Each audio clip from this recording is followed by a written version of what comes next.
want to know the most valuable skill in investing is it's not picking individual stocks, it's not timing the perfect entry point, and it's not having access to insider information.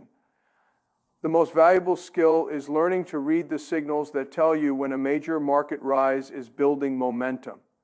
And after running JP Chase for over 20 years and managing through 8 different market cycles, I can tell you that these signals are more predictable than most people realize.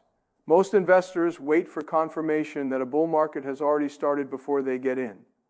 They wait for the headlines to turn positive, for financial media to declare that the worst is over, for their friends and colleagues to start making money again. By then, they've missed the first 20 to 30% of the move, which is often the most explosive part of any market recovery. The investors who make the most money are the ones who can identify the conditions that precede major market rises before those rises become obvious to everyone else. They're buying when everyone else is still selling, investing when everyone else is still scared, positioning themselves for recovery when everyone else is still focused on the problems. At JP Chase, we've made some of our best investment returns by recognizing these patterns early. During the 2009 financial crisis, when everyone thought the world was ending, we were seeing signals that a massive bull market was about to begin.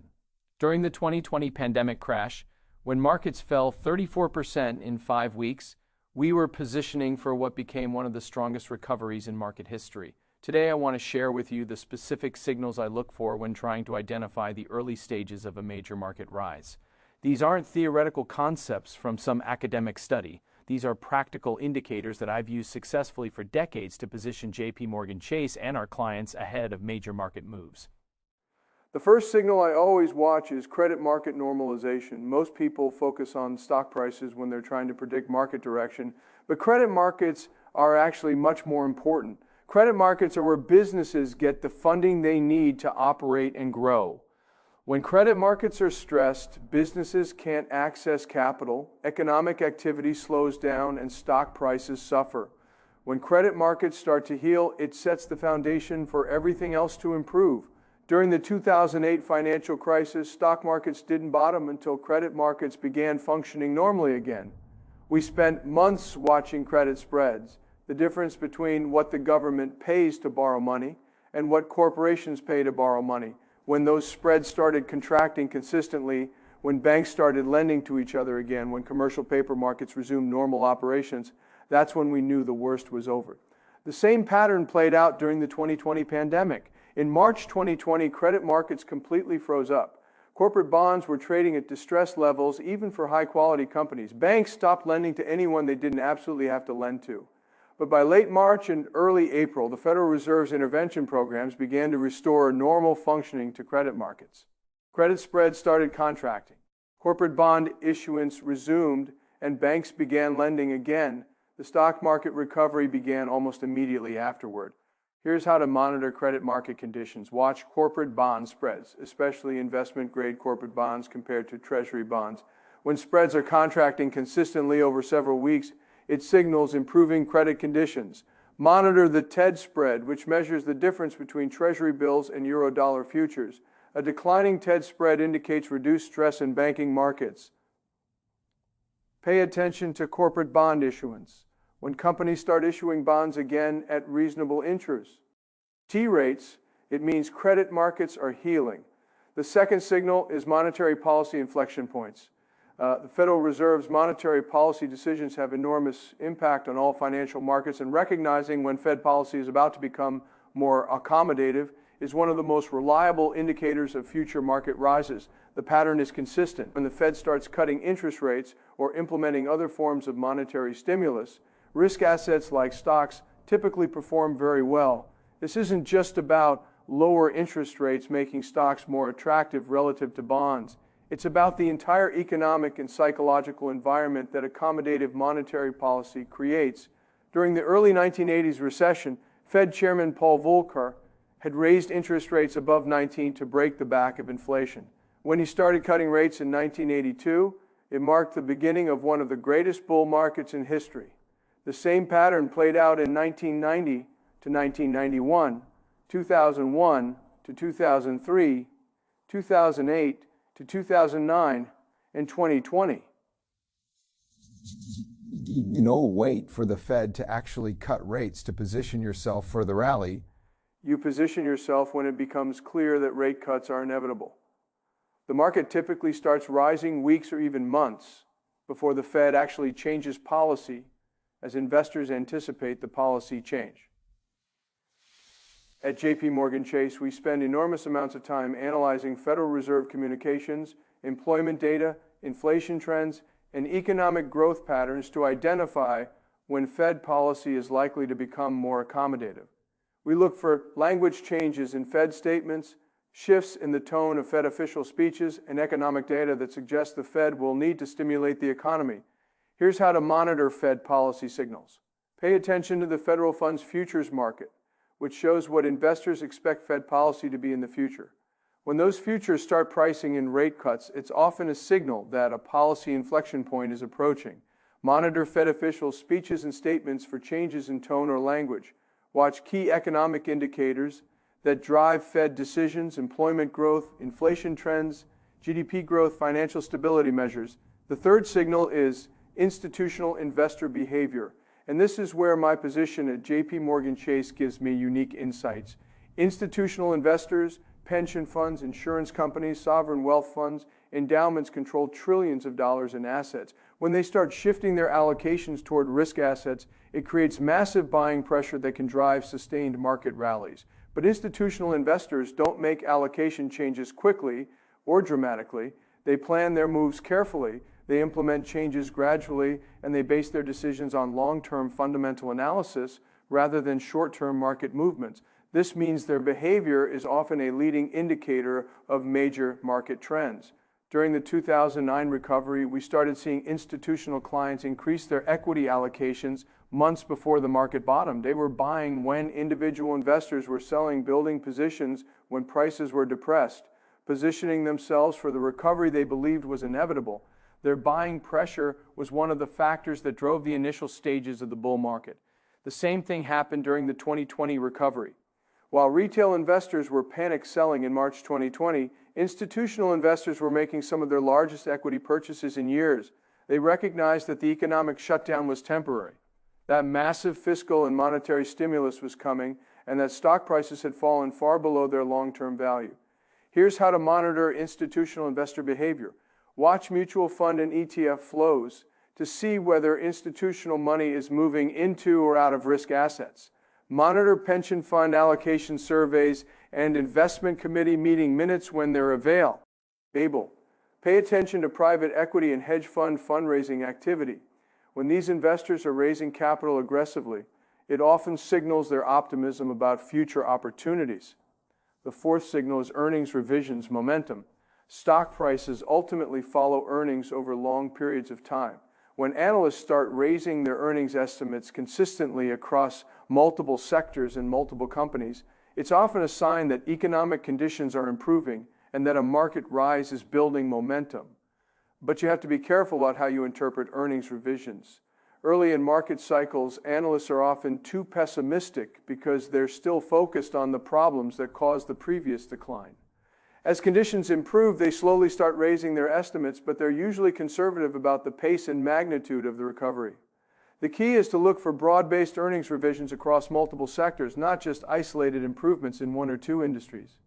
When analysts are raising earnings estimates for technology companies and industrial companies and consumer discretionary companies and financial companies all at the same time, it suggests that a broad economic recovery is underway. At JP Morgan Chase, we track earnings revisions ratios, the number of upward earnings revisions divided by the number of downward revisions. When this ratio starts trending upward consistently, especially after a period of predominantly downward revisions, it's often a signal that market sentiment is improving and that stock prices will follow.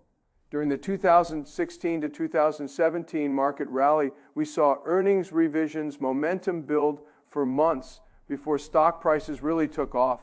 Analysts were slowly raising their estimates as economic growth accelerated, tax reform became more likely, and corporate profit margins improved. The earnings revisions gave us confidence that the market rally was built on improving fundamentals rather than just speculation. Here's how to monitor earnings revisions. Track consensus earnings estimates for major market indices like the S&P 500.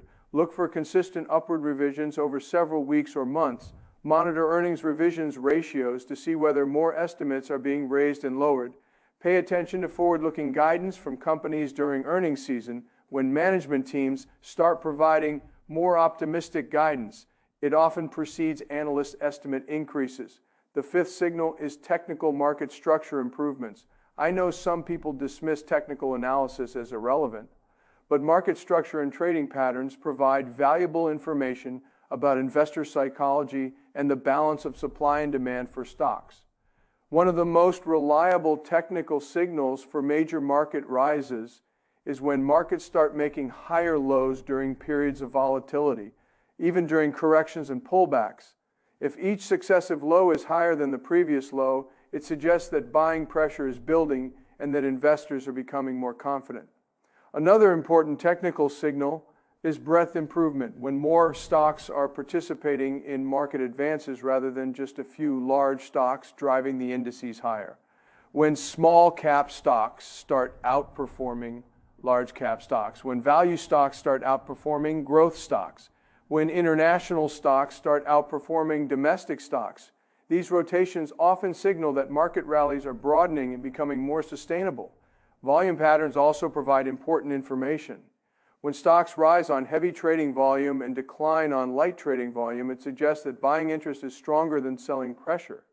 This pattern often develops weeks or months before major market advances become obvious to casual observers. At JP Chase, our quantitative research teams track dozens of technical indicators to help identify changes in market structure and investor psychology. We look at advanced DEG, line ratios, new high, new low ratios, sector rotation patterns, options positioning, and many other metrics that provide insights into market dynamics. Here's how to monitor technical market structure. Track market breadth indicators like advanced decline lines and new high, new low ratios. Monitor sector rotation patterns to see whether market leadership is broadening. Pay attention to small cap versus large cap relative performance and value versus growth relative performance. Watch volume patterns during market advances and declines. The sixth and final signal is sentiment extremes, particularly extreme pessimism. This might seem counterintuitive, but periods of extreme negative sentiment often mark the best buying opportunities in the early stages of major market rises. The reason is simple. When everyone is pessimistic, when everyone has already sold, when everyone expects things to get worse, there's very little selling pressure left in the market. Any positive news, any sign of improvement, any reason for optimism can trigger significant buying as investors who have been sitting on the sidelines decide to get back in. During the March 2009 market bottom, sentiment indicators were showing levels of pessimism that hadn't been seen since the 1930s.